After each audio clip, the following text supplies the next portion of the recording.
what a weekend it was in the meantime now. What did you observe over the weekend, particularly about the fuel situation? Well, there wasn't quite a remarkable change in the situation of things as far as the supply of petrol is concerned, as against the assurances provided by the Minister of State for Petroleum that, of course, there was an abundance of the product and it will go round.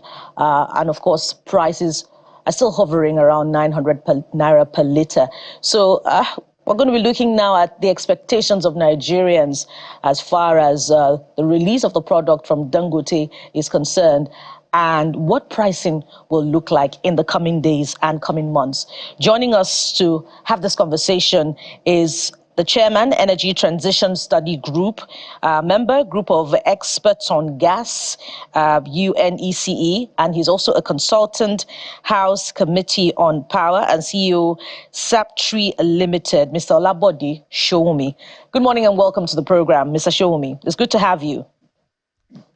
Good morning. Always a pleasure to be here. Mr. Showumi, can you hear me? Yes, good morning. I mean, it's a pleasure to be here. All right. So we're going to start with pricing, particularly because Nigerians are, profoundly expectant about what it would look like. The product now coming from Dangote Refinery. What are the factors that will determine the pricing of that product, especially because we know that AGO is being sold to Dangote is being bought rather from Dangote Refinery in dollars.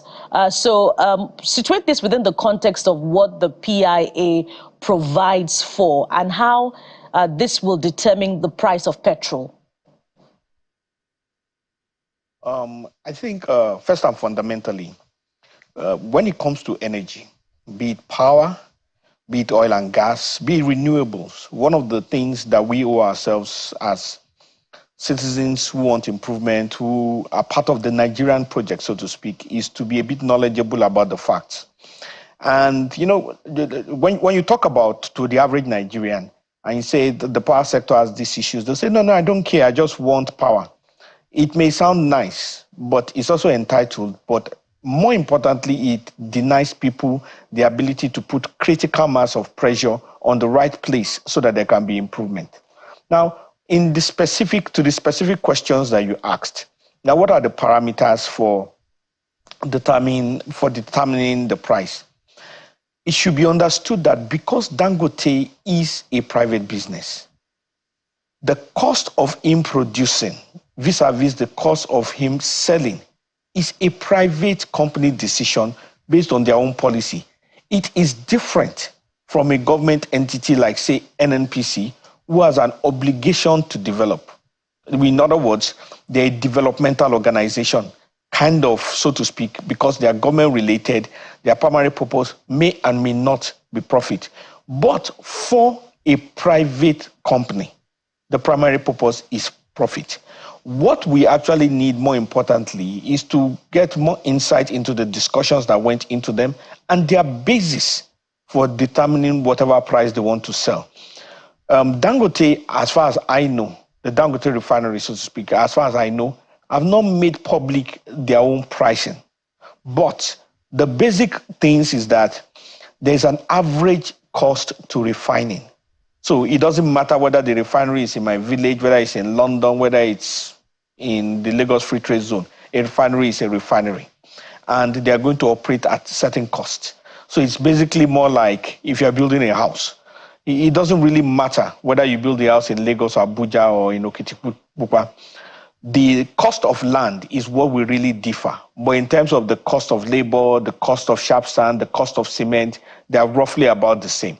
Now, what the Dangote Refinery in this case has not just made public is their own additional internal cost vis-a-vis the cost of refining. But what is public is that there is some kind of discount made available to them. And one of that discounted features is the fact that they are going to be sold the crude in Naira at a predetermined forex rate. In other words, the price of the crude in Naira is not going to fluctuate. It's going to be fixed. So those are some of the support that has come from the Nigerian state. So it is left for them to be able to give us in maybe more clearer terms what their own costs are. I think that would be my submission on that. And just to quickly follow up on that, now that the NNPCL has sort of shown reluctance, so to speak, to offtake petrol from Dangote, leaving the market open to other marketers, what do you project would happen to the pump price of petrol following that? And do you see Dangote exporting solely without particularly making the product available to Nigeria, particularly when you consider what seemed to be the spat between the NMDPRA and marketers and Dangote prior to this increase in the pump price of petrol saga? Okay, so we cannot talk about whether the price will have impact on the at the pumping station without having an idea of what Dangote wants to sell. So that's the fact of the matter. There is no force of demand and supply that says that Dangote should only sell to NNPCL.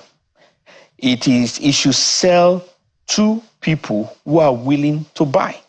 And if indeed Dangote, as he himself has said, the Dangote Refinery should be seen as a national project, then it is incumbent upon him and part of his own social deliverable to see that he sells his product to Nigeria. However, he is not obligated because business is not necessarily a moral persuasion. If he chooses to sell abroad, that is his own prerogative and that is his own decision. But it now means that those who are responsible for the Nigerian state, which in this case will be NNPC, which in this case will be government, which in this case will be the institutions of state, have to now look for an alternative other than the Dangote Refinery to meet the need of Nigerians. Or better still, they will have another round of negotiations with him. But what is key is that at what price is the Dangote Refinery willing to make available this finished product to Nigerians? I think that is the more substantial question here. Right. I hope that we're not in the middle of a game right here, and it's just like ping pong. We're being tossed here and there. NNPCL, Dangote, government, the regulators, and Nigerians are just looking, where do we get the information from, particularly because we're in the midst of a major challenge. I mean, people have described this as a fuel crisis with the scarcity, the pricing, and all of that. So I want us to establish something, then move on to other things. We've said that the Dangote Refinery is a private business, right? The NNPC Limited has said, well, we have a $1 billion stake, at least in this thing, in any way. And on the flip side, we always say that this is meant to be a national pride, something that the nation should protect and own at the same time. So we've had other businesses that you can just approach and say, can I see your rate card? Or how much do you charge for this? Yes, it might be privately determined, but it should be publicly available. So isn't it a straightforward thing that we should at least know, okay, how much is it going to cost? It's as simple as that, just as though you're asking for the rate card of a business or you're asking for the pricing of an item. The price is the price. So why is this being withheld in the first place? And why does it look like they're playing Nigerians, well, as like a game, literally? NNPCL is saying this when we had thought that this was what was going to happen. So the pricing, and then are we being played right here, Mr. Shomi? Well, business is always a game. I don't know why we think that business is not a moral persuasion. It's basically a push and pull between the buyer and the seller. In this case, they're selling a product and they're also selling value-added services that are related to it. One of the reasons why a lot of things is not public is because they don't want to, I mean, it's part of the game, that is the gamesmanship that is going on in there. But that is not really what should be critical to Nigerians. What, to my mind, should be critical and where we should focus on is what is the cost at which Dangote is willing to sell, and is he willing to sell to Nigerians? Because to my mind, if NNPCL were to be the sole off-taker and only off-taker, it will still be an opaque negotiation between them. But as long as there is competition, the fundamentals of economics when there's competition is innovation, increased efficiency, productivity, and a fair price to the people. Now, a fair price is not necessarily a cheap price. A fair price is a price that is reflective of the cost of producing the product. What has happened with us is that we have not had honest, sincere discussions about the genuine cost of producing the final product, more because it has been available as a product of state over the years. There are groups that have called for a reduction to 200 naira. It makes sense as a populist thing, but it is not realistic. Because if a product is costing so and so much, and you ask that it be reduced to 1/4 of the price, what about the other 3/4? The price is not going to disappear into thin air. Somebody has to take that cost. Who is going to take that cost? So those are fundamental questions that logical people ask. And because some things are not logical, the directive, the narration, the direction of the narration does not quite hit the nail. It's unfair that the Nigerian people are at the root of this, but I believe this is just a temporary process. As per the regulator, it's not really the job of the regulator to interfere in pricing, especially when it is a free market. Yes, they can interfere. Yes, they can put some things, but even their interference as it comes to Dangote is significantly limited because it's in a free trade zone. And if he feels the price that is being, for want of a better word, run through his throat is not fair to him, he will choose to go abroad. Yes, you said that it's been seen as a national project and he should make his rate card available, but it is not compulsory. And business does not run on morality. Business run on practicality. And the practical things here, the only thing that is compulsory for a business is what is legal. If the moral things are such that the organization believes does not help its corporate movement, does not help its corporate strategy, then the organization is not obligated to do that. So until they dot their I's and cross their T's, I'm not so sure they will want to make available in the way we want it, their rate card. Mr. Shomi, I do not personally, I don't think, it's just that Dangote is a business located in Nigeria, but this whole quagmire, if you will, or the situation we found ourselves, is a pointer to the failure of the NNPCL over the years, because nobody will be talking so much about the Dangote Refinery, although it's the biggest in the country and one of the biggest in the world. If all our refineries were working in the first place, which was, the responsibility of the NNPCL, by now we should be talking about an additional refinery, not relying on Dangote Refinery as the only refinery that is functional in this. So what we've seen over the years is a situation of these antics of scarcity, whether it's deliberately done or hoarding starts, and citizens get desperate. We don't see petrol or PMS, and suddenly we start seeing trickles of PMS, and people are so desperate to buy. And when they are desperate to buy because survival has kicked in, the prices go up and don't come down. My question is, do we have enough players in this sector that can at least give Nigerians some level of hope that in the next 1 year, 2 years, the market forces will be able to interplay such that prices can go down at least to something that the average person can afford? Okay, when you say, do you have enough players in the sector? The answer is yes. Do you have enough players that are willing to get into this aspect of the business? That's a different kind of question, because this is about venturing. So you really cannot decide for an entrepreneur where he should venture. It's based on many factors. It's based on where is his profitability, where the risk is low, where his investors and shareholders are inclined to. I mean, there are a number of factors that go into that. The second part, which is probably more important, is the fact that this is not a short-term, it's not a short-term investment. No, is it a short-term decision kind of thing? It involves significant capital investments. the investments we are talking about here is not the kind that everybody brings out of his back pocket and starts the business or takes out of savings. No one person can has that kind of savings to just run the business. He needs other shareholders to be involved in. He needs people to be aligned along that decision, and it takes a while.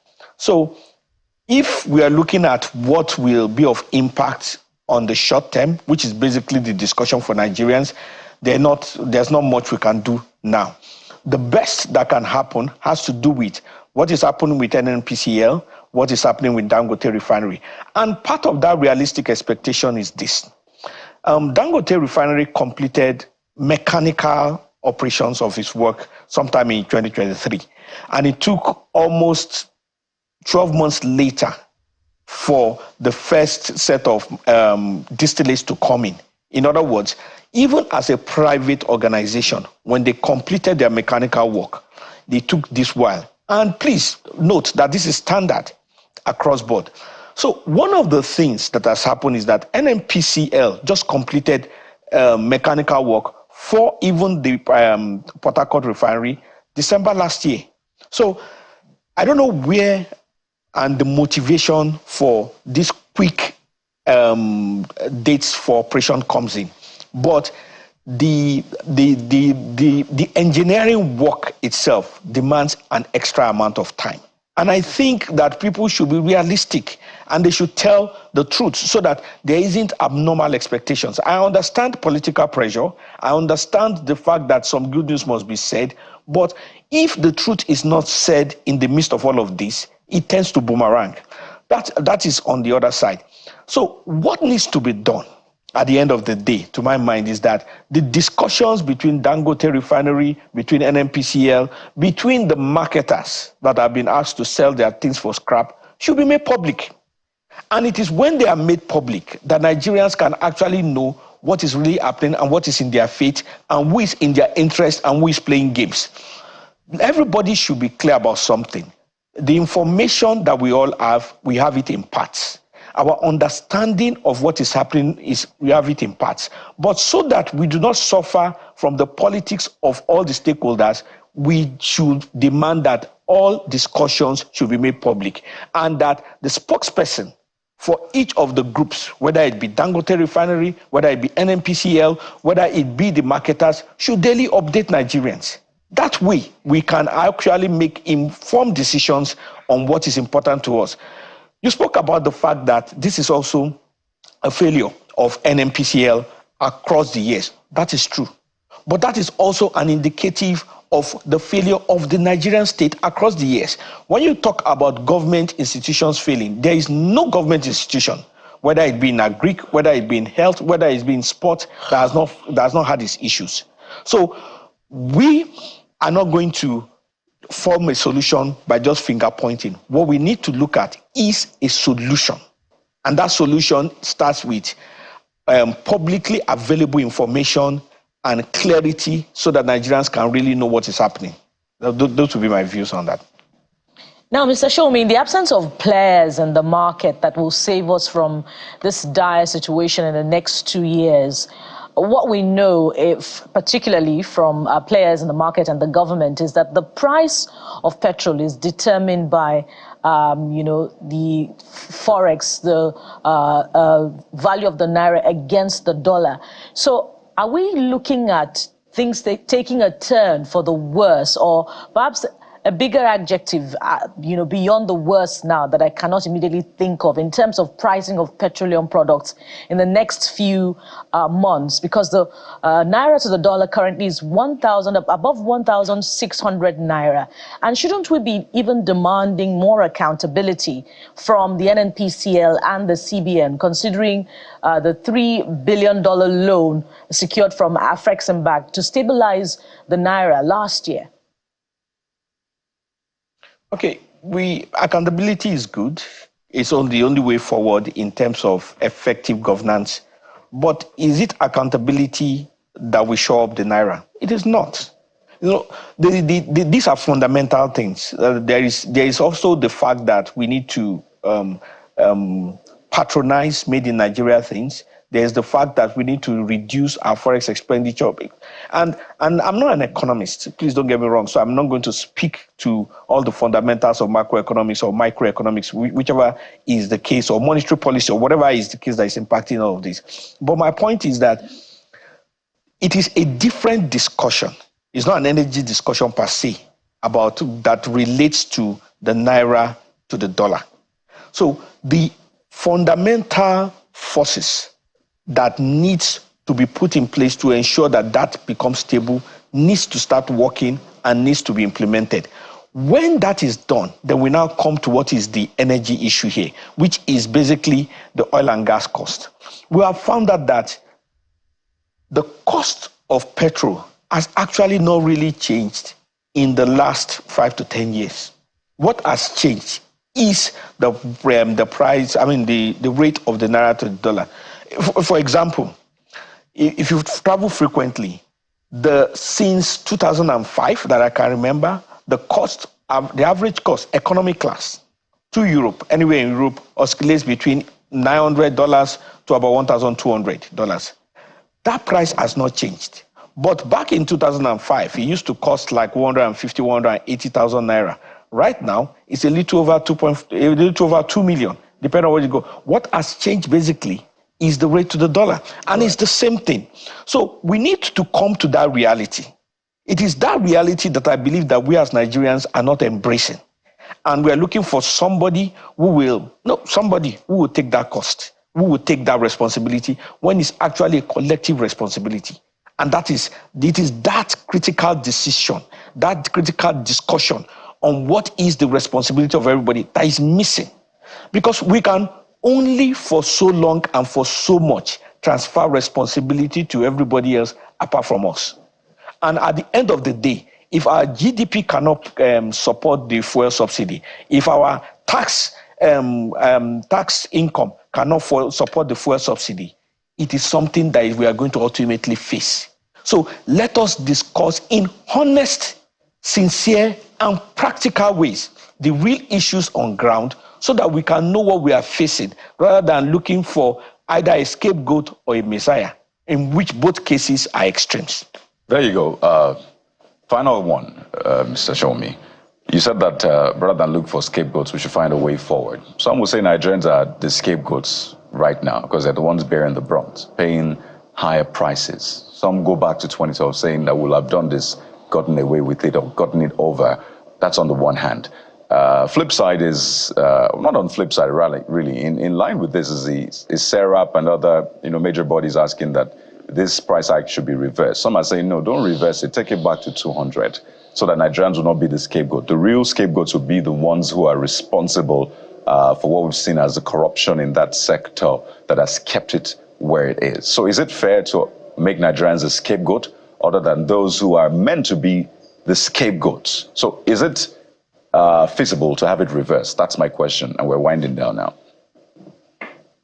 Well, I will not, I'm an analyst. It's not my job to make decisions. So we analyze so as at the last check, the conversion, that last time I checked, which was like a month ago, the real cost of petrol as a global commodity translates to like 830, 820 naira or something. So the rest are the cost to the final mile. Now, if something is costing 830 and it takes like another 20 naira to deliver or whatever, and you say that same thing should be sold for 600 naira, if it is sold for 600 naira, that gap, that 200 naira gap, where does it go to? It doesn't disappear into thin air. Somebody has to take the cost. It's either the person who is selling to you is giving you a discount, or the person who is selling the product is selling it at a loss. But this is basic economics. So when all these groups make all these populist statements, they are making it in ignorance, or they are making it out of political intent. And politics is for politicians. Ours is to deal with the economics of the issues. So that's why I said from the beginning, and I keep saying it as much as I can, because this is a knowledge-based industry. If it is incumbent upon us to know what the issues are, so that we can make demands in knowledge, and we can apply the kind of pressure that we are applying on government. We should apply it on government, yes, but in the areas where it is practical and where results can come in, not in areas where it is impossible and can ultimately lead to the collapse of the economy as we know it. So the key things are there. As in terms of way forward, in terms of pricing that Nigerians can afford and what can work, is that at the moment there are critical discussions between the Nigerian state and the Dangote Refinery, to which all of us have invested either emotional or physical about it. That discussion should be made more public, so that we know what is possible to benefit Nigerians. Anything other than that, if we have to rely on the old supply chain where there's import to people and all that, it's going to be dependent solely on the exchange rate with the Naira. There's nothing anybody can do about that. So it's a discussion that we need to get practical about. And whether everybody that is responsible for some kind of education in Nigerians, whether it's the National Orientation Agency, whether it's the Ministry of Information, whether it's Radio Nigeria, whether it is the NNPC Public Affairs, needs to be making in small capsules, in local languages, the fundamentals of how this industry works to people, so that people can get informed. Sometime in 2000, I think it was 2008 or so, when there was in 60 seconds global now, meltdown. Mr. Show me. 60 seconds. Yes, in 60 seconds, yeah.